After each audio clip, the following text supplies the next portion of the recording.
What is going on, everyone? Welcome to episode 365 of Unscripted. Yes, this episode marks an entire year full of episodes we've done across our Facebook, our YouTube platforms, and also here recently on Twitch, and as well as Twitter and all the other platforms out there you can check us out on.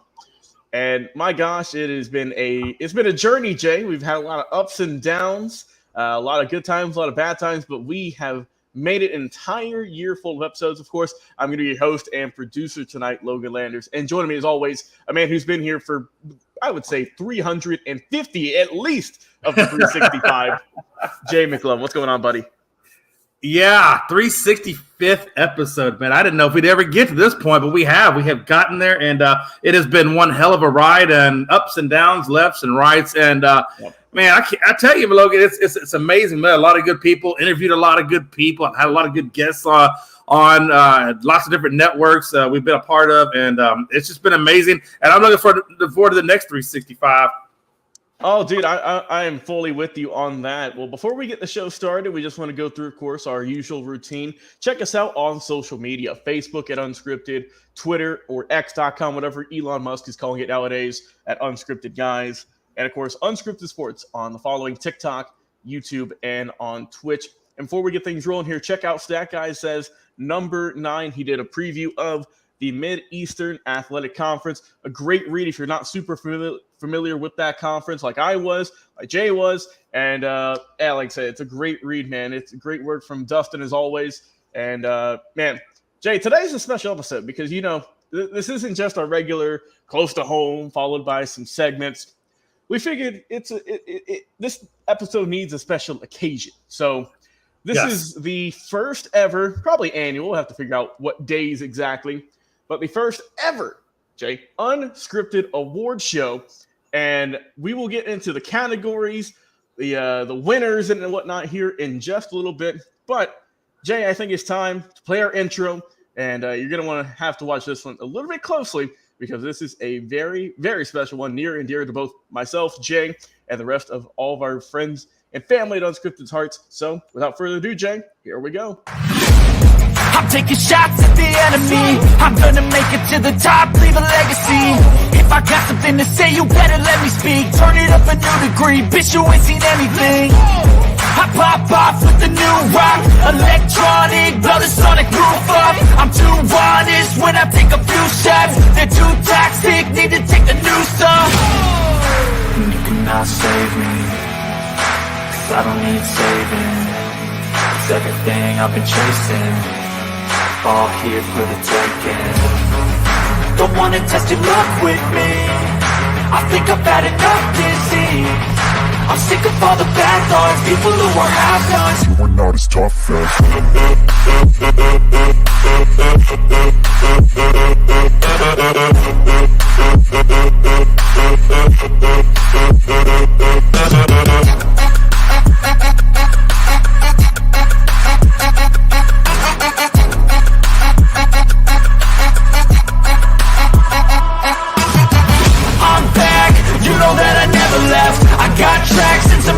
You never guess. I don't slack, don't lose, learn your lesson yet. When I get to choose what I do, I'm like a weapon. I'm not sharp as many, but got hard. I'm ready to change scars to envy, to win large and plenty. I like to play fast, never change back. Calling out, I'll pay back, 'cause I'm great at that. Oh, you cannot save me, 'cause I don't need saving.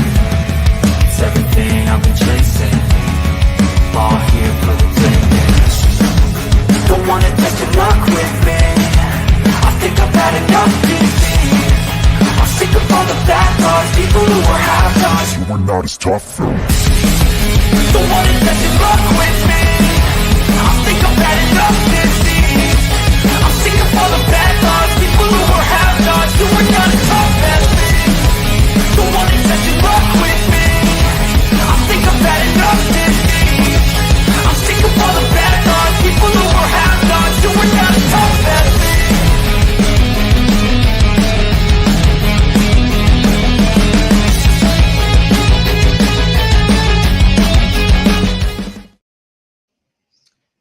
Well, Jay, the cat is out of the bag, my friend. It is. It's now official. Our new network we've been working on here in the last couple of months is going to be coming very soon. Called, and let me get the logo pulled up here so you all can nice and see how it looks, and you can see we are going in a similar route, but also slightly different. The Elite Sports and Entertainment Network, ESE, and we're not trying to get sued or nothing. So as you can see, of course, sports is our main forte, what we've done for 365 episodes and then some, but we figured we need to branch out into the entertainment world, whether that means music, pop culture, movies, name it, cooking. I mean, anything else in the world. That way we're not just as a sports network. We want to branch out and just get different views, different perspectives on a lot of different stuff. And man, it feels good to finally, after working on that for quite some time, doing a lot of stuff behind the scenes, finally get everyone out there and show them what we've been working with, man. Yeah, I'm excited. I think everybody's excited with the Elite Sports and Entertainment Network coming very soon. It's been a long ride with a lot of good people. And by the way, if you are interested in being a podcaster with us, check us out. You can go to the Unscripted Facebook page, drop us a message there, and we'll get back to you. And we'll get that process rolling if you have a desire to want to be a podcaster. Yes, we are taking applications, of course. Like you said, Jay mentioned, comment on the video or go and give us a DM on any of our social platforms, and we will get back to you as soon as we can. Jay, before we give another big announcement, let's go through our comments here real quick. John Sugg saying, well, Logan, can you let me borrow that broom in the corner? Sweet hashtag go Braves. And yeah, John, it feels great to beat the Yankees here tonight, 2-0. Charlie Merton with a great game on the mound. Also, John, thanks for the compliment on the intro we worked on. Glenn Richardson saying, is someone getting slapped Will Smith style tonight? Unless it's virtually, I don't think so. John also saying Jay is sponsoring hymns for that glorious hair. And our boy Sanders saying, congratulations, fellas. Yeah, we appreciate it, Sander, for all the continued love and support. Well, Jay, I'll let you handle this one, actually, my brother. So, as you see, we got the new network ready to roll. You've seen some of these people on Unscripted, but Jay, I think it's time we make two very special people official members of Unscripted, as well as the Elite Sports and Entertainment Network. And also, this is news to them also. I mean, so if they're watching, you get the live reaction, but if not, of course, we're going to give them a DM personally. But Jay, go ahead and let the fans know who we have coming on board. Yeah, the first one, as you've already seen, lots of sport content and articles that have been put out over Facebook. The guy is just a phenomenal wizard with information. I honestly, to this day, don't know how he stores that much knowledge up in the brain. It blows my mind. But if you read his articles are very informative. They're very thought-provoking, and I'm so excited to have him as part of the team. And his name is Stat Guy Dustin Reese. Is now an official 100% member of Unscripted, and I'm looking forward to see where we go with him, what he does, how he does it, and it's just going to be an amazing ride with him joining the team. The second one is a guy who's very near and dear to my heart. We've shared the battlefield of combat together with the Rakasans of the 133 Cav out of the 101st Airborne 3rd Brigade, and he's an IT guy, James Lamons, but we call him Oz. I can't remember the whole last part of his name because he always makes everything so damn complicated. So I just call him Oz. Oz, you know who you are. You are now 100% official, a part of our team, and he always just gives me a bag of crap about my Astros because he's a Rangers guy. But you know what? If I'm not getting it from Frankie and I'm not getting it from him, I probably wouldn't feel loved here at the network. So it's good to have both of these guys. They both bring different talents, different strengths, and different personalities to the group. And it's just going to be amazing where we go from here, man. Yeah, man, I'm super pumped for both Stat Guy and Oz to be officially joining the team. They've done a lot of great work for us, Jay, over the last few months, and we are super pumped and proud of them to be joining our brand new network here coming soon. Don't have an official date yet, but it is definitely going to be coming down the pipeline very quickly. Sander also saying, don't worry, Sander. Frankie the Yankee, of course, original member of Unscripted. He is definitely coming along with us. Don't you worry about that. So yes. Oh no, yeah, Frankie, them dude, those are the original guys. Everybody's still there now. I'd say the original three, we're still rolling. Don't you worry. By the way, I cannot have Sander in the comment selection without me saying his name properly, the way I like to say it. Sander Arroyo Sanchez is John in the house. Suggs, Jay. Since you mentioned someone roasting you, he also had to get in on that. Woke up late last night and heard a noise outside my window. Oh wait, it was trash can lids. It's okay, John. Hey, John, you're lucky we're in a good mood today. You know what? It's okay, man. Listen, I don't care. We are the Houston Trash Cans. You know what? We're still going to the World Series. Hey, there you go. That's it. Hey, a win is a win, my brother. It didn't get taken away. Hey, Logan. What does they say? Hey, any publicity is good publicity, negative or positive. You still know who the Astros are now. That is, Jay. That's a tremendous point. All right, well, Jay, like I said, great. Like I said, happy to finally get that out. But it's time. It's time for our main course tonight. So, like I said, we're doing something different. We figured we kind of had to, and so we are going to be doing our first ever unscripted award show. So what we've done is we've gotten the three main sports of baseball, football, and basketball: the NBA, MLB, NFL, and NBA. And we have figured out 4 categories for tonight's show. So we have the biggest bag fumbler, someone who could have got a lot of money, but they kind of screwed it up, Jay.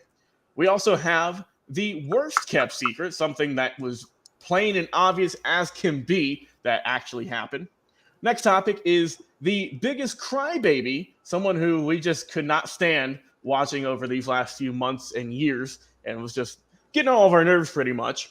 And the final category is the least likely to succeed. And Jay, this is a little graphic I made here for us here, brother. Let me, look at that. Even have there we go. And the winner is, nice little graphic I threw together in 5 minutes, but it is there. So Jay, let's see. We did get some comments in from, I believe, Dustin as well as Oz. So for Dustin, Jay, for the biggest bag fumble, he went with Ja Morant, which, I mean, we talked extensively about the stuff that Ja has went through this past season, gun charges, assault, all of that stuff. And so he missed out on a lot of money. So that is Dustin Reese, a.k.a. Stat Guy's biggest bag fumble of the year for the NBA. Jay, who is your pick for the biggest bag fumbler in the NBA? Yeah, man, he really he took mine. I was so mad when he put Ja Morant at the How do you not fumble that bag, man? I'm trying to think. There's so many guys that have gotten the bag, man. I would say I'm going to go, and I'm only going to go with this guy because I feel like had he taken better care of his body, that he would be getting a good bag. And I'm gonna go with Zion Williamson. I don't think Zion is ever gonna get the bag now because he just is out of shape. He doesn't take care of himself, and so I'm gonna go with Zion. And I'm really torn because I feel like AI probably could have got a better bag too had he had taken better care of his image. I felt like he missed out on a lot of endorsements because of all the stuff that he was involved with. So for me, it's kind of a toss-up between those two. And also, I'm going to throw a third one in there, and only because I feel like his shenanigans really kind of screwed him, and that was the boy Ron Artest. Ooh, that's a good one. So actually, let me make a correction here. Oz picked Ja Morant for his biggest bag fumble, and Dustin's was Jonathan Taylor. So that was his selection. So that's a solid one. For me, Jay, for the NBA, I'm going to go back a little bit and go Dennis Schroeder. We all know that. Oh, yeah. He that's a good one. Oh, no, that's a real good one. Jay, he turned down, I believe it's a 4-year, $85 million deal and ended up signing a 1-year deal for about $6 million. So that was my pick for the NBA for the biggest bag fumbler.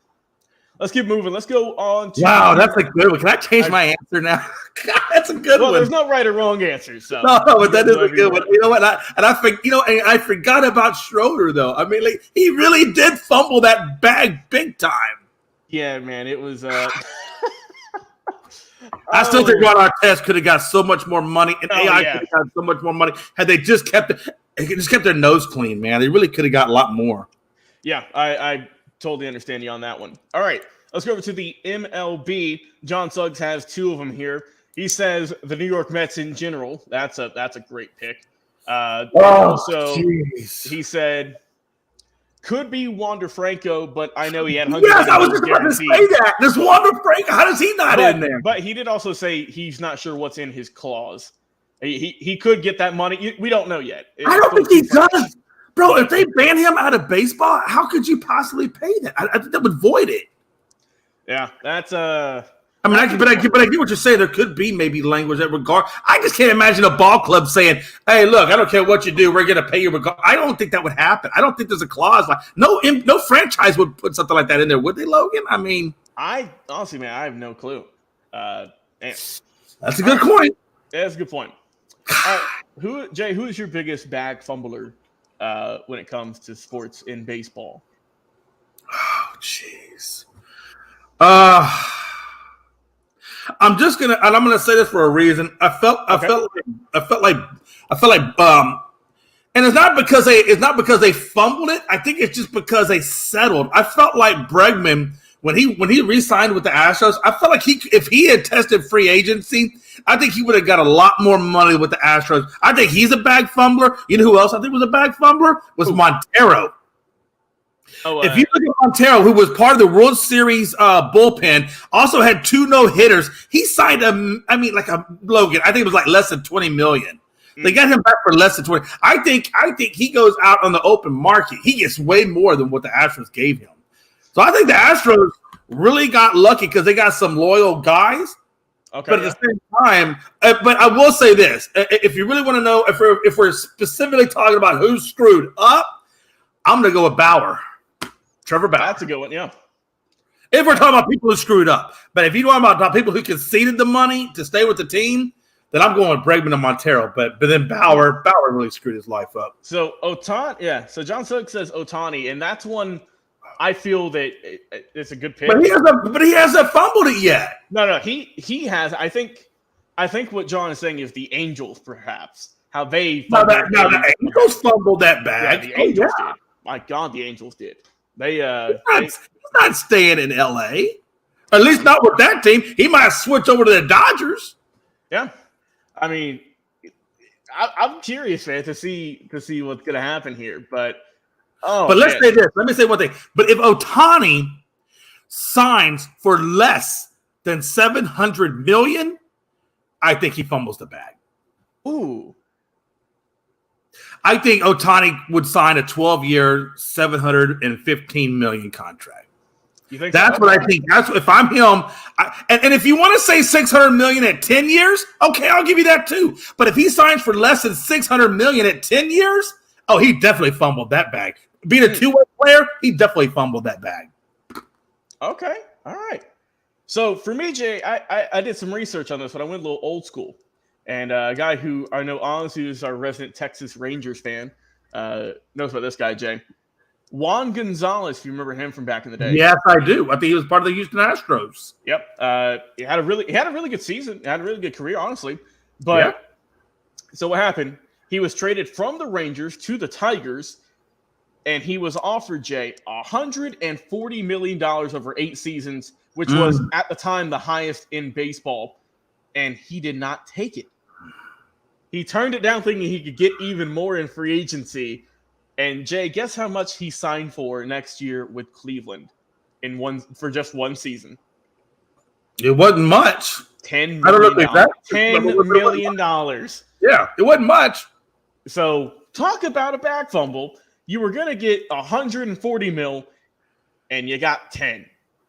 So we also put due to Carlos Correas' bad leg. Can we put he fumbled? Oh my God! Yeah, he fumbled like 4 bags from 4 He fumbled it not once but twice. Look at the man leaves Minnesota to go to San Fran to accept their big contract, only to get screwed over by the medical reports that didn't get picked up by the Mets, screw that one up by his medical reports, only to end up back where he started at with the Minnesota Twins.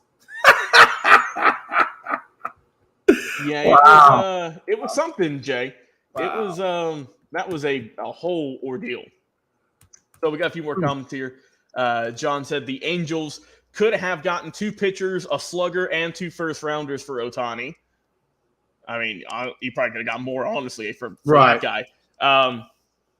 He said it's going to be $625 million for 10 years coming this offseason. That's what John believes he will be getting paid. Yeah, it depends on if he goes 10 or if he goes 12. If he goes 12, then it needs to be over $700 million. If he goes 10, anywhere north of 600, then he's good. I will tell you one other person I think that really fumbled the bag. Yeah, and it wasn't so much in his playing days as it was in his coaching career, and that was Pete Rose. Oh, that's a good one. That's a good one. If he doesn't have bet on those games, how much longer and how much more money would he have gotten managing and also in endorsements had he not done that? That is that's good, man. I like that. So, all right. Well, yay. Let's go over to the NFL. Oh, one more. Go ahead. I got the one more. Bob Huggins. Ah, that's a good one, Coach Bob. On the college level, yo, Bob, bruh, that took $1 million from you. Then you go and get a DUI and lose the whole damn thing, and it wasn't even a year. Like they like, Bob, what are you doing?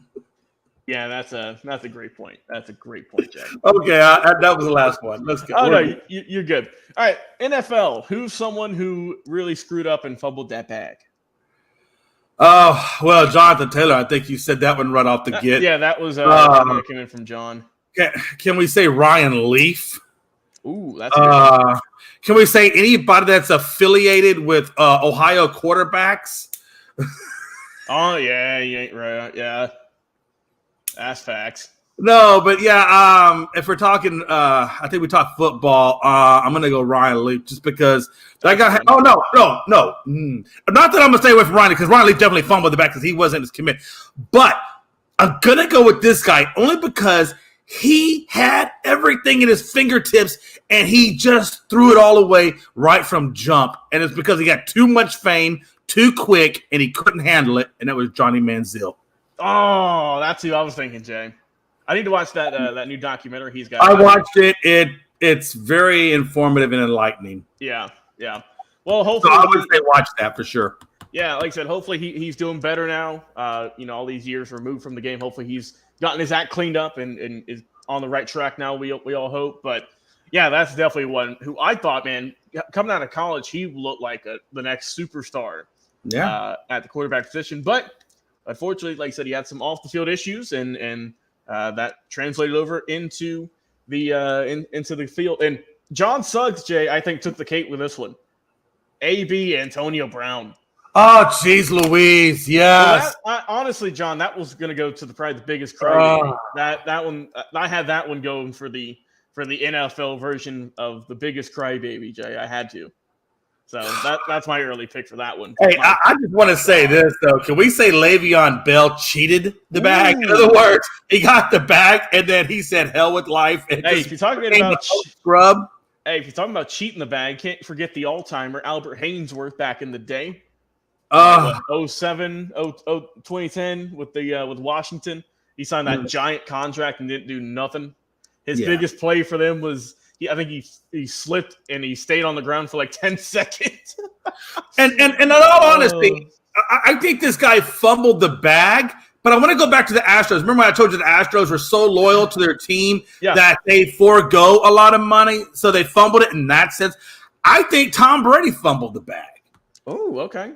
Because, look, this is the best guy in all of football. But his biggest downfall, and when we talk fumbling the bag, we're talking about giving up the dollars, was he was so loyal to getting those Super Bowls that he gave up a lot of the bag, at least on the football contract. Not so much in he got all that endorsement money for sure. Easy. But on the football side, he could have got so much more money on another team had he actually wanted the bag. That's a good point. That's a great point, Jay. All right, let's move over to our next topic here. Let's go with let's go biggest crybaby. So let's get our boys. Dustin, he said James Harden. So that was his for basketball. So James Harden, biggest crybaby. That ain't a bad one. Let's see. For me, Jay, kind of a toss-up between a few guys here. Right. In the recent years. Man. I might just have to go with I don't know if I want to go Kyrie or KD. I don't know which one. Either way, one of them I would feel. See, you're so not. I can't back those up. I mean, they're not bad. They're not bad. Okay. Who do you got then? I would just with those guys. Oh, you probably got LeBron, don't you? You're damn right. That's it. You're damn right. Look, I don't know if you watch. Look, we all watch LeBron. How many calls does he argue and cry and gripe about, and all the shenanigans he does during the game? That dude cries more than anybody during a game, and he expects every damn call to go his way. I rescind my I take mine back. I would go with probably the next man up, Jay, behind LeBron, Draymond Green. Yes, I was thinking that one too. So I will officially put my answer in for Draymond. I got one more for you. Okay. Big Baby. Oh, Glenn Davis. Oh, dude. Yeah. Big Baby. He's talked more away from the game than he ever did on it. Yeah, I'll put Glenn Davis up in there, man. Jack, should we put Kendrick Perkins on there as well? I was thinking that too. See, now we're on the same wavelength. Yeah, because I'm not putting Kendall Perkins. Nothing personal against him, man, but my God, it rubbed me the wrong way the way he talked about Jokic. That really soured me. Bro, come on, man. You know what I'm saying? I mean, let's be honest. Let's just call it what it is, man. I mean, look, I don't care what anybody says. I'm sorry. Look, LeBron, you're a damn good basketball player. You're the highest. You got the most points. But dude, you cry all the time. And I hate to say this, Luka Doncic. That's a good one. Have you ever seen how much he cries to the ref about calls? Bro, stop! Just play the game, Luka. You're a great basketball player. Play the game. Would we put was it Ben or Rasheed Wallace who got all those technicals? One of those two, which I forget which one it was who got. I think it was Ben. I'm almost positive it was Ben. I know. I just do know the last name was Wallace. I just forget which one. No, I think it was Ben Wallace that did a lot of that. And also. Oh, God, he just slipped my mind. But it'll come to me in a minute. But, yeah, I got to go. Oh, DeMarcus Cousins, Boogie. He, early in his career. Boogie has done a little That's bit. all he But I'm not sure with Kyrie and KD, man. Look. Yeah. Them dudes, they cry a little bit, too. Ooh, okay, John with one I think we forgot about. He said Dwight Howard. Yeah, Dwight. Yeah. I saw him cry more when he was with Orlando.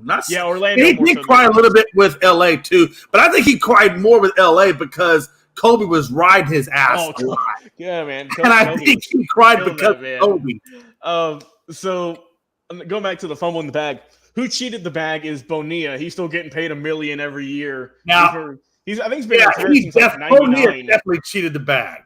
He's still getting another 10 years. I think he's been retired since like 01 maybe.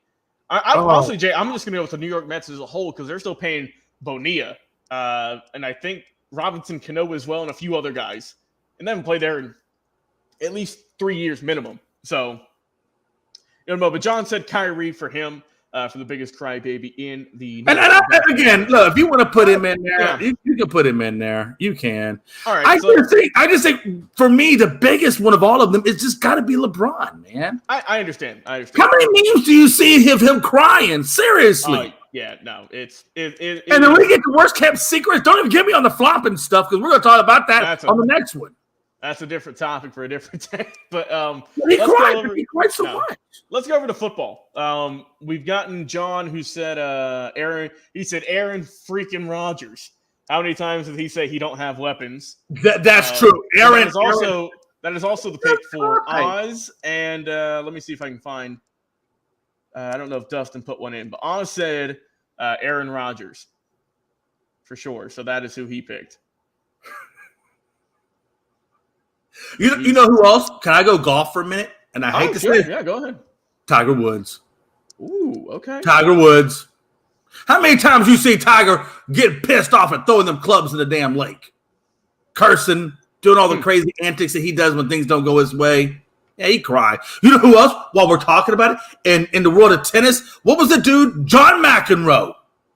Okay, yep. Go back and watch John McEnroe. That dude cried about every little thing. All right. Hey, and joining the party, Foxborough Frankie C. Frankie, before we get your thoughts in here, man, first off, welcome to episode 365. We're glad to have you on tonight, my friend. Frankie.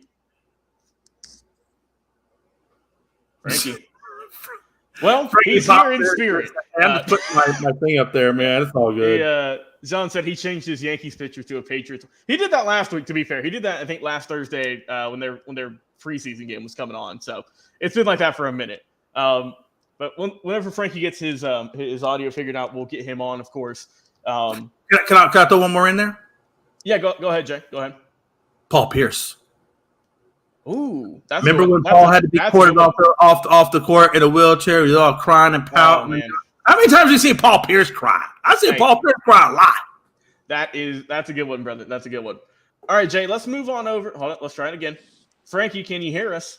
Yeah, sorry, boys. My mom tried calling me, and I said, "Mother, I'm on a podcast. You cannot call me at this time."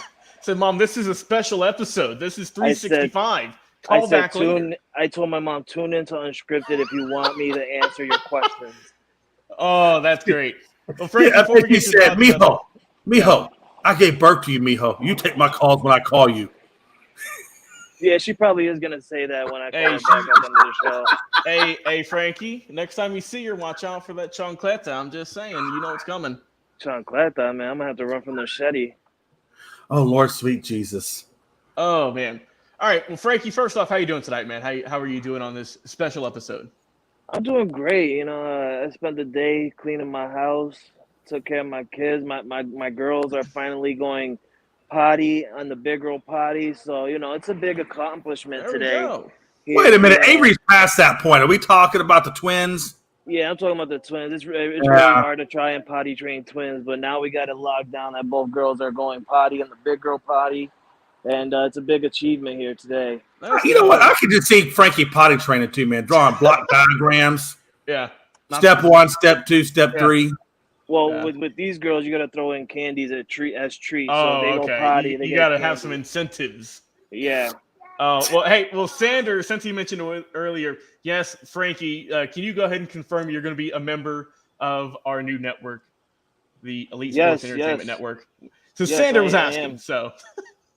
Yeah, I am going to be a reigning, defending member of our new network that will be coming out. Yes. Wherever my boys go, I go. You know, I don't go anywhere without my boys in Unscripted. They brought me into this, and we're going to ride it out together. And whatever we do as a team. All right. Well, Frankie, we've already done a few topics, but if you want to get in there real quick, we've done the biggest bag fumble in the MLB, the NFL, and NBA. So if you have any of those off the top of your head, go ahead and throw them out there. And we just got done with the biggest crybaby as well. I did hear Jay about the LeBron James, the crybaby. Biggest bag fumble for MLB has got to be the New York Mets. You know, a team that went out and spent so much money, more money than the New York Yankees. Normally, it's the Yankees that spend a lot of money. We did spend a lot of money still, but not as more as the Mets.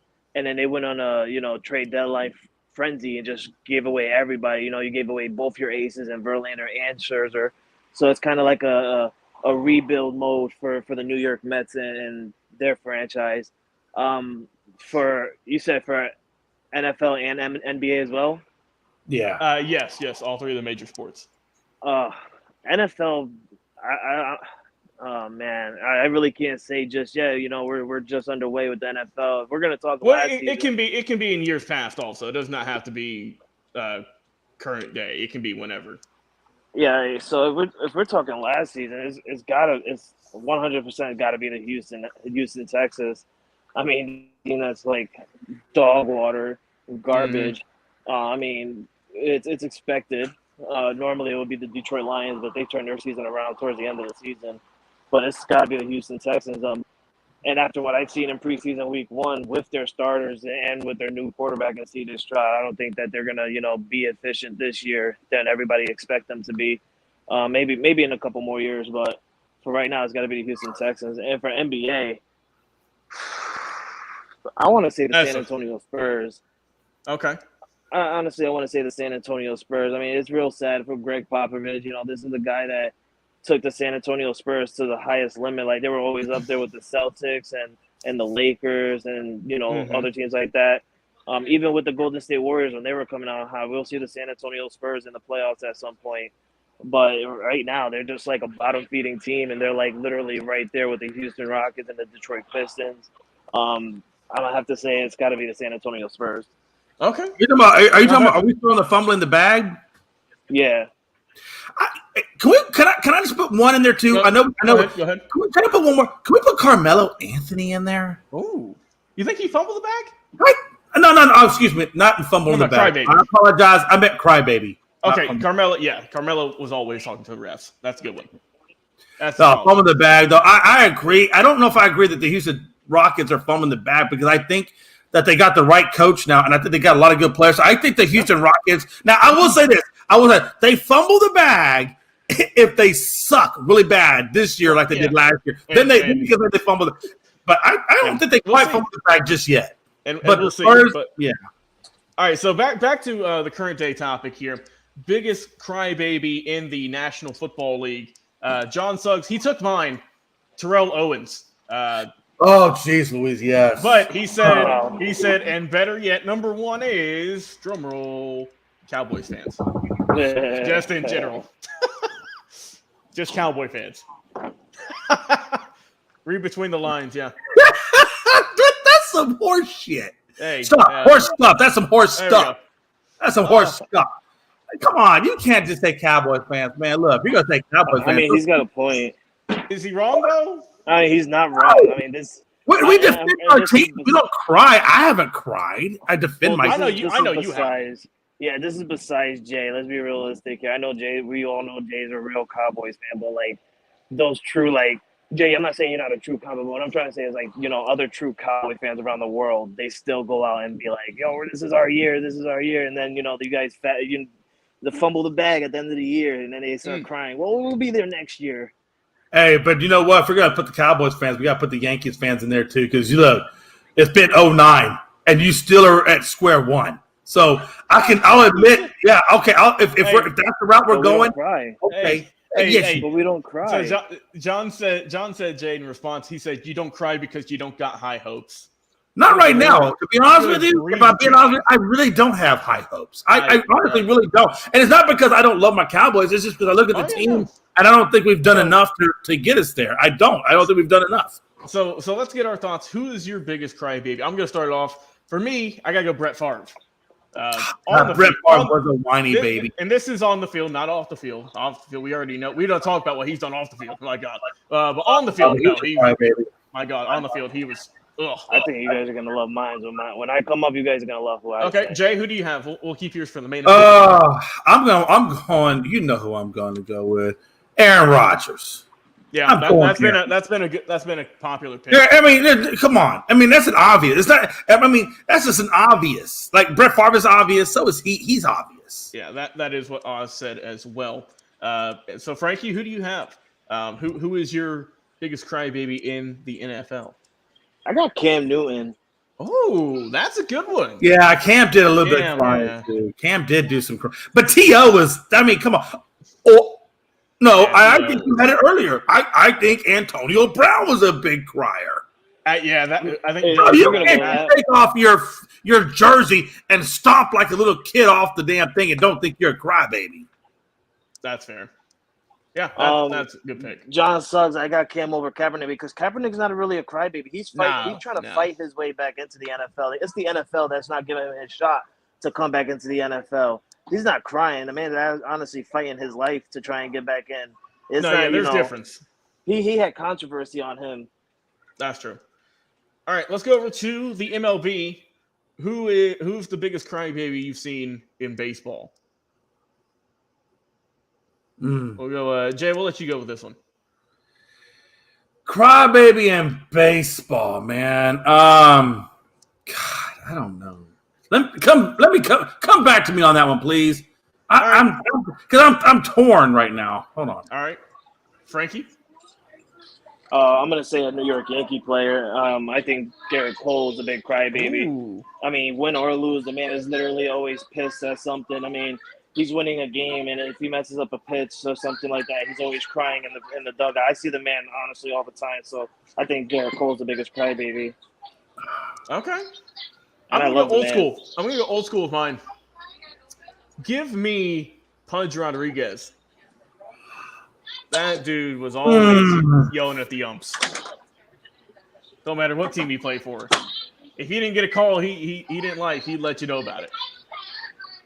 Yeah, I want, and Frankie's gonna hate me for this, man. Oh no. But this guy he really did have a lot of outbursts with Paul O'Neill, and Frankie's gonna be mad at me, but No, he did. Paul, He did beat up a few water coolers in his day. Paul has some issues. Another one too. In recent years, Madison Bumgarner. Here in the last couple of years, he's really been he's been doing something. Can we throw Barry Bonds in there? Ooh, Barry. I don't see why not. I mean, seriously. Hey, John said Bobby Cox, and I mean he leads the baseball in ejections all time by a far and wide range. So yeah, about to say Bobby Cox. But if we're gonna throw Bobby Cox in there, just go ahead and throw Tommy Lasorda in. And Tony La Russa. You got to throw a few other guys in there. I don't know if I count managers. We're talking about players. You know what I mean? Because we see managers get ejected constantly, but players who were And I hate to say this because I love this player, and I'm fighting for tooth and nail to get him into the Hall of Fame before he dies. But I am going to say Pete Rose. I am going to say Pete. Putting him back, okay. Yeah, he got a 30-day suspension as a manager after shoving an umpire doing an argument. Come on, on a game-ending call. I mean, Pete let his feelings. Pete was never one to hide his feelings. Can we say that? Hide his feelings. And John also. Yeah, Derek Jeter. Frankie, would you agree with that? I know you're muted right now. No. You want to say DJ? No. He's insane for even throwing Derek Jeter's name in there. Derek Jeter wasn't a hothead. He really wasn't. Can we say Gary Sheffield? Oh, the man with the bat wiggle? You gonna roll with him? He frequently was whiny, almost to the point of being dumb about it. Okay. Yeah, Gary was a whiner. Gary was a little bit of a whiner. All right. Hey, I can respect it. All right, let's keep moving. We're halfway through our topics here. Let's go with the worst kept secret in NBA. Oh, yeah, I got two. The worst kept secret from our boy, Dustin. He said Victor Wembanyama getting drafted. We all kind of do that. I would say. I hope Victor pans out. I would say for me, personally, I would say the Trae Young for Luka Doncic trade. I saw that one coming from a mile away. Because I mean, the Hawks. I mean, since day one they were looking at him, and so I knew that one was going to be coming. That one wasn't a big shock for the NBA. Frankie, what is your worst kept secret? Is it James Harden wanting to leave everywhere? No, it's actually. I'm gonna go back old school. It's okay. It's when the Trailblazers traded away Kobe Bryant to the LA Lakers. Wow. Oh, you talking about the Hornets? That was a Hornets. It was a Hornets. Yeah. Oh, for Vladdy Divac. Yep. And if the Hornets would have never did that, they would have been champions. Now, you might not be wrong there, brother. Oh man. So yeah, those are the worst kept secrets. That one, that was pretty good there. Let's go over to let's do the MLB this time. Hold on, can I say my worst secrets? I ain't even say that yet. Yeah, all right, go ahead. The worst kept secrets. I didn't go yet. All right, go ahead. So I got two of them. Number one was your boy Frankie Tom Brady, who said holding. Wait, we're doing NFL. We're doing basketball. Oh, we're doing basketball? Yeah, we're doing basketball. Okay, well, I didn't go basketball yet either. So Okay, that goes to my number 2. We'll come back to Tom Brady when we get to football. NBA was the worst kept secret is, are you going to tell me that flopping is not the worst best secret? Everybody knows that LeBron flops. Everybody knows LeBron flops. But sometimes you get called on a flop. Sometimes you don't. But a lot of times there's a lot of flops that get called as fouls, and damn good well they're flops. So much to the point now where they had to come on the second go round of it to say that you're going to penalize flopping. So flopping is the worst, best kept secret in the NBA. Okay. All right, Frank. All right, so let's see. We got everyone for. Let's see. Yeah, for that one. Let's keep it moving. Let's do. Let's go baseball. Worst kept secret in baseball. I'll go. I'll go with the steroid trials and how people keep saying they didn't do them when we all know they did. I mean, it's just been proven. Who's the main one? Is it Kurt Schilling, I believe, who like to this day denies it, and there's like clear cut evidence. Yeah, I don't know how you deny that. And when there's actual physical proof in court and all, so that's the worst, maybe the worst kept one in baseball. For me. Frankie, what about you? Sorry, give me a second. Oh, no, you're all good. Jay, we'll go ahead and kick it over to you then while Frankie gets situated. There's a couple of worst secrets about baseball. The first secret is Astros would have never been caught with the trash can had Fires not been traded to another team. Oakland, yeah. Yeah. He gets traded to Oakland, gets butthurt about it, and then wants to start being a squealer. That's the first worst, best kept secret. The second best kept secret, I think, in baseball is the strike zone. Everybody knows those damn balls ain't no balls or strikes, and the ones that are strikes are balls. That everybody knows that there is no. I guess the worst. I guess the best way to say it is everybody knows that there's no true strike zone. It's all up to the interpretation of the umpire. That's the worst secret. Hey, just look at Angel Hernandez, man. Jeez, all of us have been screwed by him. He's still. Yeah, I don't like Angel Hernandez. He's still out there. Like, how have they not gotten this guy out of the circuit? They got to know this guy doesn't know how to call a strike for a damn or a ball. Bro, I have no idea. I got no clue. Frankie, are you still gone? Okay, we'll come back to Frankie. Yeah, we'll get back to Frankie. So, Jay, final topic here. Oh no, sorry, we didn't get NFL. My bad. So go ahead and go with yours. I know you said Tom Brady. Yes, everybody knows. Look, Tom Brady came out and said the worst kept secret in the NFL is holding. Every single offensive play in the NFL, there's always people holding, whether it be on the defensive side or the offensive side. It just determines on when the NFL or when the referee wants to actually call it. And so to think that holding isn't going on every single play that's involved in the NFL is ludicrous to think that. And so that's the worst secret, the fact that people think that holding is only every now and then. No, it's every single play. According to Tom Brady, it's every single play. Okay, that's not a bad one. I'm going to go with Sean Payton coming back to coach. That was, I mean, we all kind of saw that coming. Once the rumors started kicking around, and you just knew it was going to actually happen. I like that one John Suggs just said. Yeah, he said the NFL's owners don't or didn't want to hire black coaches. That's why. I mean, that's why they have a rule. It's the Rooney Rule. That's why they made it. And that was just for the hiring process or the interview process. Excuse me, not even for the hiring. The Rooney Rule was just to justify that. Hey, we interviewed him. We did what you asked of us. We're not going to hire him. So that's and I get. There's a lot of players that hate the Rooney Rule. And I understand why they hate the Rooney Rule, because the Rooney Rule was just created to make it look like the NFL was having equality, but they don't really have equality, because just because you have a rule doesn't mean you're going to get hired. It just means that we're following the process that's laid out before us. But we already know who we're going to hire, right? I think the New York thing where they hired Dable, even though they brought, was it Flores that got brought in? Oh, you know what I'm talking about? Yes. Yeah. So that just shows you right then and there that the Rooney Rule is just there as a quote unquote, check the box kind of thing. But yet, we really know who we're hiring. Yeah. Okay. And then Frankie, who's your picks for the worst kept secret in both baseball and football? Shit, I don't know about baseball. Maybe like I don't know. I gotta agree with both of you. I know one of you guys said steroids, the other one said umpire Yeah, okay. striking ball. I mean, Okay. they're both. I honestly I don't know. I can't tell you how many times Frankie will text me or message me and be like, Jay, you see the way these dudes are called. You know how many times Frankie gets pissed off at the umpires, the way they call the strike zone? And Frankie knows that that's the worst kept secret in the MLB, is that there is no true strike zone. It's just the interpretation of the guy calling the game that specific night. And even then, he may have certain strike zones for certain players. I forgot that umpire. I forgot that umpire. Angel Hernandez. No, not him.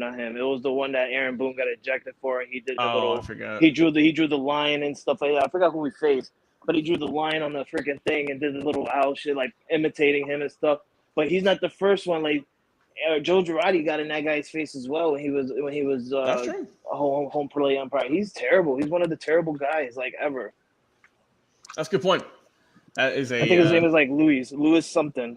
Yeah, it doesn't ring a bell for me. I'm sorry, but yeah. I mean, that's a good point. Good point and all. All right, last topic, guys. This is as Oz put it, the least likely to succeed. Someone who was wrote off and wound up being near goated. So someone who thought was just going to be a scrub, but turned out being pretty darn good. Ooh. So, everybody's going to say, can I go first? Because Frankie's going to say my. I already know who. I might have an idea who yours is going to be. No, go ahead, Frankie. Go ahead. Go ahead. For which sport?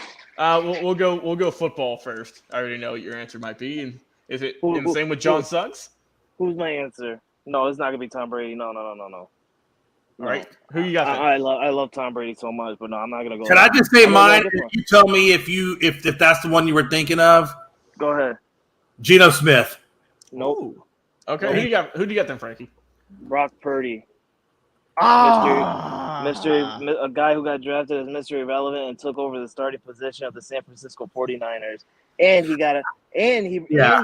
had a broken injury, I think what was it, an arm or a leg? Yeah, he messed up his arm or his elbow. He did something, and the man still, within like a short time span, is still being called a starter for the 49ers this year. That's true. Well, apparently Trey Lance must really suck. Hey, and Jay, let me give a cheap plug real quick. I just came across this on Facebook.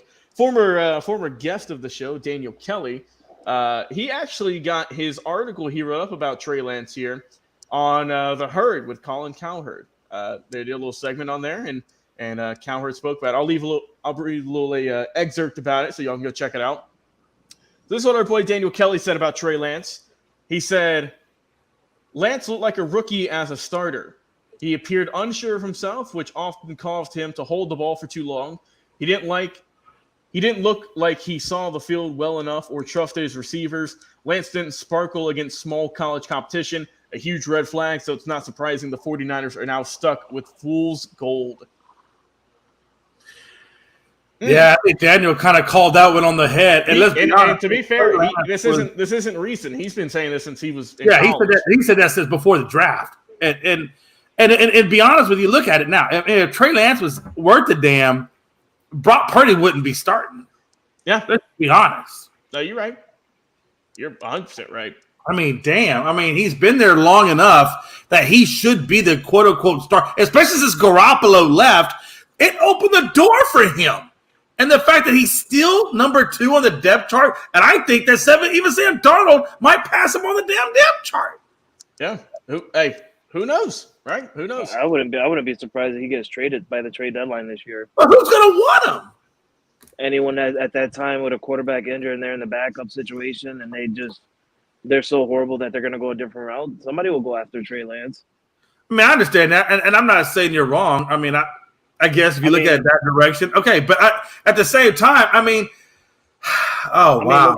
Look at that quarterback. I forgot his name, but he got drafted to Arizona, and he's been with like 12 different teams already. He was Tom Brady's backup at some point in Tampa Bay. Ryan something. I forgot his name. Fitzpatrick. No, not Ryan Fitzpatrick. No. Tannehill. No. It's too many Ryans. Yeah, I'll look it up and I'll tell you guys at the end of the show.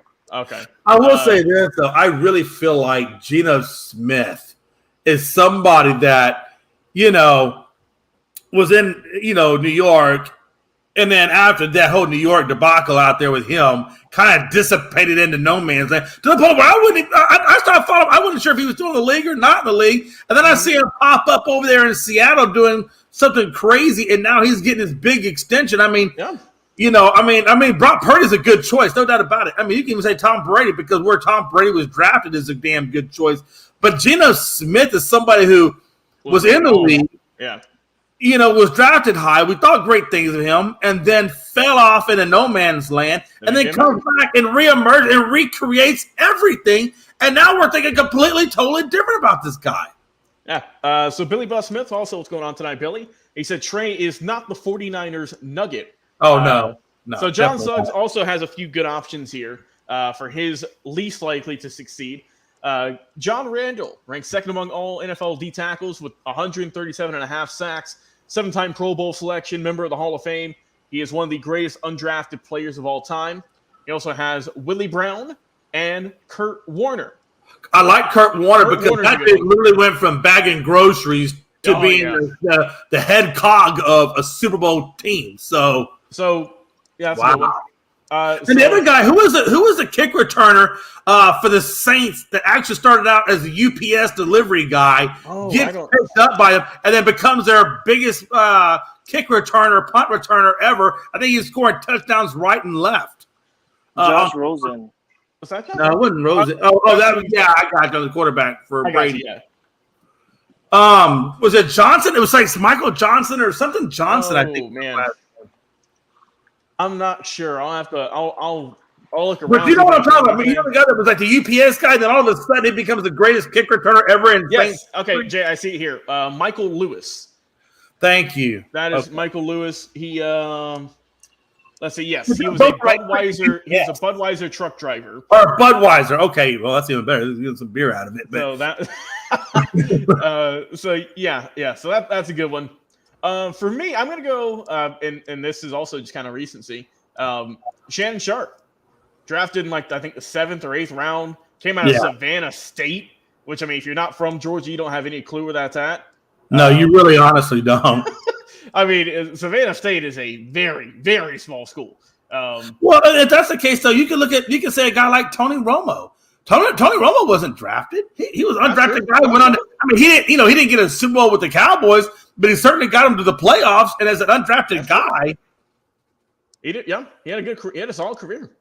All right, yeah. So those were good for football. Everyone's got their piece in, right? Yeah, we're all good here, Logan. All right, cool. Let's go over to basketball with the least likely to succeed. Whoever's got on their brain first, go ahead. Kevin Durant. Really? Really? Well, you got KD. No, that's just Frankie showing shade in there, man. Now, Frankie, that was your pick for Crybaby, wasn't it? Crybaby and less likely to succeed. Let's be realistic here. If he would never went to Golden State, he would never have a ring. Hey, I'll be honest with you. Hey, you know who I think is less likely to succeed? Who had all of everything given to him? I'm going to go back to Zion. I think Zion has been given everything, and I don't think he's going to succeed. I think he's going to basically watch out of the league, and I don't think he's going to be as good because he can't stay on the court. If you can't stay on the court, how are you going to succeed? Yeah, not a bad point. Not at all. All right. Well, hey, man, that's good. That's good ones. So we went kind of different with this one. This one we went more so just guys we don't think are going to be doing much. Okay. Well, let's see. Least likely to succeed. If Draymond never leaves Golden State, he ain't doing nothing. That's for sure. Who else is least likely to succeed? What about Chet Holmgren? What do you think about him? Is he going I can't say nothing. He ain't played a game. I can't. It's hard to say anything. So Jay, actually, it might be something different. Billy Buff Smith says UPS. It was Parmalee, Bernie Parmalee, which I'm not sure. I have to look up who that is, and I'll let you know. Bernie Parmalee. He might have been a guy who also Jay might have been a UPS driver or something. Let me look. Wikipedia page. I don't know. I'm not sure, honestly. But we appreciate it, though, Billy. We always do. All right. Well, hey. So that's the NBA version for that one. Biggest, like I said, least likely to succeed. There's a lot of options for that one. Man, yeah, the thing about the NBA, man, is there is a lot of guys who should have been. I mean, I think Victor Wembanyama is gonna be unsuccessful. Ooh, you think so? Because I really do. I mean, it's for me, it's too early to tell with Victor. I just feel like Chet Holmgren is going to be one of those injury-plagued guys. I don't know why, Logan. I feel that way.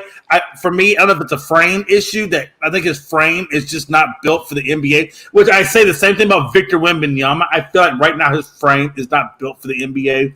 But if either one of those two guys can bulk up a little bit, I think maybe they have a better chance. But I think there's a lot of pressure on both of those guys to do something big, and I am not 100% sold on either one of them, to be honest with you. Well, will, but I will say Victor had one bad game. His first game in the preseason was bad, but then his second game, I think he redeemed himself. What he scored, like 21 points, I think nine rebounds, something like that. So he had a better second game, but then they pulled him after that. So he only played like 2 games in the summer league, right? He didn't play a whole lot, but so I think the jury on him has got to be out until we see more from him. And I really hope he puts some weight on that frame. I don't think with the frame that he currently has that he can be sustainable in the NBA. It can work over there in the European League all day long, but I don't think he's going to be able to bang with the guys in the NBA and be sustainable at that weight class that he's in right now. Hey, we will see. Well, let's move on to our final topic, final category here. Least likely to succeed in Major League Baseball. For me, Jay, I went old school with it again. I went with Mike Piazza, who was drafted because of a favor, because his dad and Tommy Lasorda knew each other. So, right. I mean, like I said, drafted super, super late, the 62nd round, for God's sake, and became, arguably one of the best hitting catchers in baseball. At Hall of Fame, we all know the whole ordeal with that. So, yeah, a guy who got drafted just because, my dad knows someone. And had a great career. So I think that was my pick for least likely to succeed for baseball. Oh, I got a good one, but I'm going to let Frankie go. Frankie, do you want to go or do you want me to go? You could go. Jose Altuve. I had a feeling. You want to know why? He's a very interesting story, Jose. He wasn't drafted, and he wasn't recruited out of all the South American continents. I forget where Altuve is actually from. I want to say he's Venezuelan, I believe, but he wasn't recruited, in the South American, and he wasn't drafted. He basically showed up on the Astros' doorstep, saying, "Hey, look, give me a shot, give me a tryout. Let me prove to you that I can do something." Now, this kid stands about 5'6", weighs maybe barely, 150, soaking wet. And just shows up on the doorstep saying, "Hey, give me a shot." Well, they gave him a shot. Look where he's at now. Literally, this is a kid that just shows up on the doorstep with nothing behind him. So he's out of Venezuela. Jay, yeah, where he's from. That's what I thought he was Venezuela, but I wasn't 100% on that. But I'm just saying the kid shows up on the doorstep. Number one, he's undersized. They don't know anything about him, and he's just begging for a shot. Now, if that's not rags to riches, I don't know what is, Logan. That's a good story. And I remember, I think I watched a documentary years ago about him, and just kind of his journey. It is a really good story.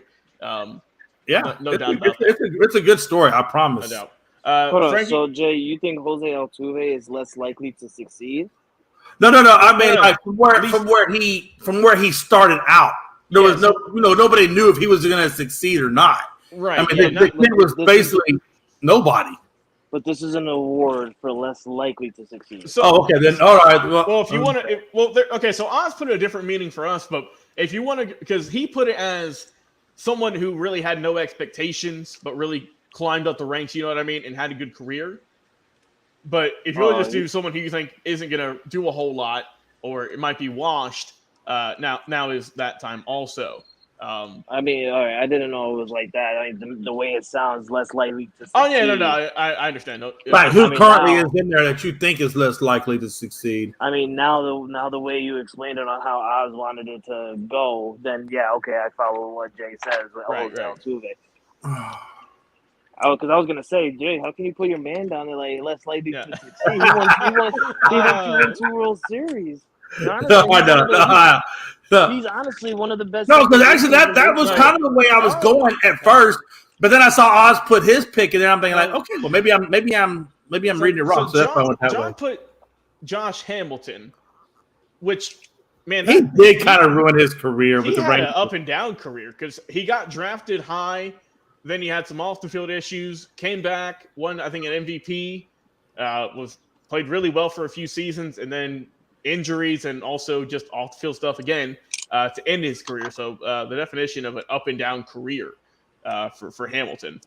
But I will give you another one since we're going. I will give you both two candidates. So I went to one direction with Jose Altuve. I'm gonna give you another Jose, same organization, who had a phenomenal first year, and after that he went to complete crap. Was Jose Lima. Oh, I forgot about that. Dude. If you don't remember Lima time, and he had all these commercials with Taco Bell about Lima time, this, that, and the other. That he had one good year, and then he went to complete total dog shit, dog poo poo, my friend, dog poo poo. So I'll put Jose Lima in that category that I think was least likely to succeed because it looked like he was going to do something, and then he fizzled out and didn't do anything. Yeah. Okay, that's a good one. That's a good pick. Frankie, do you have any other names you'll throw out there before we wrap up the show tonight, my friend? Yeah, I'm gonna follow through. Sorry, I'm rolling up. I'm gonna follow through with the name of the award, with less likely to succeed, not because of Oz's way of saying it, but because of the name of what we're going through. I'm gonna have to say, New York Yankees' very own Luis Severino. Ooh. This is a man who came in expected to be a high caliber pitcher. He honestly had a really good fastball. His miles per hour was up there at like 97, 98, and then he just progressed to being an injured-prone pitcher who right now is having trouble finding his mechanic and finding his pitch zone, and he's just absolutely terrible. I'm talking about a guy who has an ERA of probably over 8 right now. Yeah, that's a good option. Good option. Man, all right. Hey, well, I think that about wraps it up here, gentlemen. We first ever award show, like I said. I'm sure we'll have another one. We got to come up with a different one. He said, John said, Frankie, do you have him over Brian Taylor, drafted out of the high schools, going to the Yankees? John says, only reason I know is because he is from my state. Who is that? For less likely to succeed? I mean, I believe so, yes. if he hasn't made it to the major leagues yet, I can't even say it. Is he talking about him or hold on? Well, he couldn't. No, but he actually can. No. So, he's actually predicting now that he won't succeed. So that actually does fit the spirit of the award because if he's drafted high and doesn't succeed. So I actually looked him up. Brian Taylor is a guy who was drafted in the first round back in 1991 to the Yankees, but in his career went 22-30 and a 5.12 ERA. Yeah. Comes out of Beaufort, North Carolina, which I'm assuming is who John is looking for. Yes, 1991. Yeah, so that's who it is. Yeah, so drafted out of high school. He didn't do. Yeah, he had a. I wasn't even born in 1991. Yeah, and I'm with you there. You youngins, me and John Suggs are probably old enough to be both your daddies. Probably, but hey. Yeah, you're old. You're like almost older than my dad. I don't even know how old. I don't even know how old you are, honestly. Hey, I'll be 51 on September 20th. I'll be 50. So I'm a month away from 51. Yeah, so my dad's like a couple years older than you. Yeah, he might be a little bit older than me, but I saw your pops. He looks in pretty good shape for his age. Not anymore. Oh man. Well, guys, this is the first ever Unscripted Award show. Just give your final thoughts on today's show as well as celebrating 365 episodes of Unscripted. Go ahead, Jay McCloughan. Yeah, absolutely. Number one, I'm glad that Frankie was able to make this show because he is a he's a founding follower and founding member of this organization that we're creating. And it's just really nice to have my boy Frankie here. I wasn't sure if he was going to be here, Frank. I didn't know if you're going to be here, but I'm glad you're here, man, because it wouldn't have been a good show had it not been the three amigos that started this thing off. And like I said before, man, we're 365 episodes in. I'm looking for the next 365 and beyond. And I think as long as these three guys stay together and we stay true to our mission and our goal and keep putting out good sports content, the sky's the limit for all of us. And again, I'm gonna put this out there. Anybody who thinks they have what it takes to be a sports podcaster and or cooking, movies, anything in the entertainment world that you want to create a show for yourself that you think you have what it takes, reach out to all of the Unscripted platforms and even the Unscripted page. And message us, and we'll get in touch with you, and we'll see what we can work out. No doubt. Frankie, your final thoughts? Yeah, everything entertainment except porn. We're not going that extreme. Yeah, we're not gonna go that route like some networks around here. But my final thoughts is preseason week 2's here. We are here, guys. Only one more week of preseason, and then regular season right around the corner. Right now, we got the Eagles and the Browns playing, and the Eagles are up 3-2. Weird, a real barn burner. Yeah, that's a really weird score, but it's a baseball score. Other than that, our fantasy football league is locked in. It is locked down. It is complete. Our Sunday draft night at 6 p.m. Eastern time, 5 p.m. Central. I can't wait. Like I told my boys, I'm on top of this one because we're doing something special with this fantasy league, and I'm trying to go inaugural and be inaugural champion for this belt that we're about to bring out. I'd say an actual championship we're gonna have made. Like I said, in the early stages of it, we're still figuring out designs and whatnot. So when the designs get made, whenever Jay gets the blueprints for it, whenever we get that thing custom made, if you got like a boxing world title, it's gonna look real sweet. It is going to look sweet. It's going to look nice. It almost looks like the WBC boxing belt. Yeah, man. Hey, like had the Unscripted plate on it instead. I was about to say, put it over your fireplace, bring it to wrestling shows, defend it against people. So, man, it's going to be fun, man. But, yeah, man, 365. We filled up the whole calendar year with shows. There's no telling how many have gotten taken down over the years of just various reasons, but we're counting this unofficially as 365. But man, it's been a fun time. It's been, we've had a lot of great guests on. Went through a few networks, met some great people along the way. Of course, shout out to both Jay, you, and Frankie for always being here, as well as all the other people we've had on the show in years and months past. It's always been a blast, man. Like I said, first 365 were really good, man. We've really ramped things up with production, with audio, with visuals. But the next 365, man, we're taking this thing next level, of course, with our brand new network. And Jay, what do you got there? Hey, I do want to say one thing before we get out of here.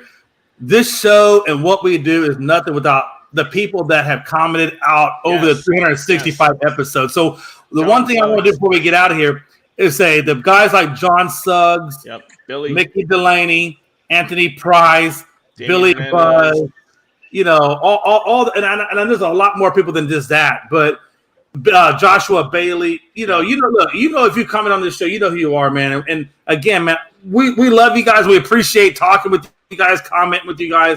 And this show is nothing without the people that hang out with us and talk with us, man. We appreciate you guys. Yeah, man, it's like I said, you guys keep us going, and it's always a pleasure talking sports with you. And here in the very near future, like I said, we don't have a release date quite yet.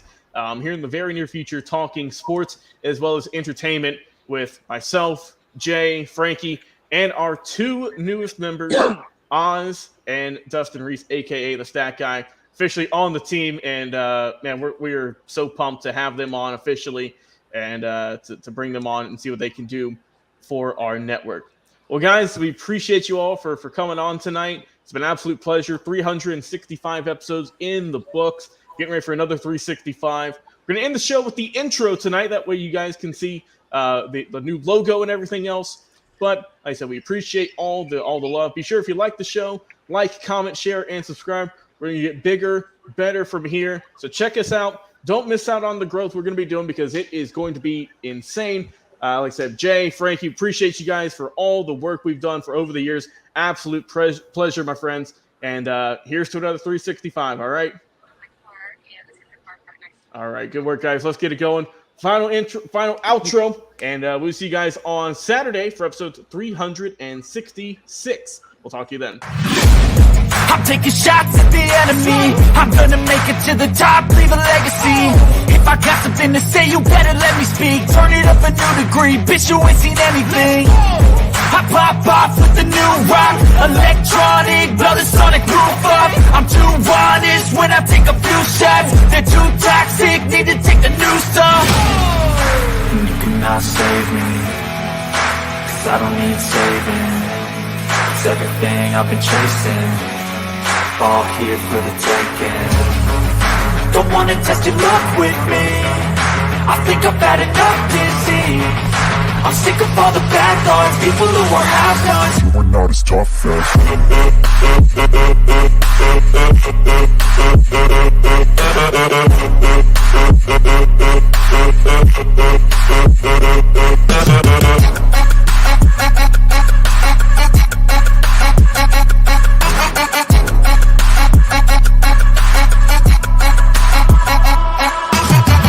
I'm back, you know that I never left. I got tracks and some music that you never guessed. I don't slack, don't lose, learn your lesson yet. When I get to choose what I do, I'm like a weapon. I'm not sharp as many, but got hard, I'm ready to change. Scars to envy, to win large and plenty. I like to play fast, never change back. Calling out, I'll pay back, 'cause I'm great at that. Oh, you cannot save me, 'cause I don't need saving. It's everything I've been chasing, all here for the taking. Don't wanna test your luck with me, I think I've had enough disease.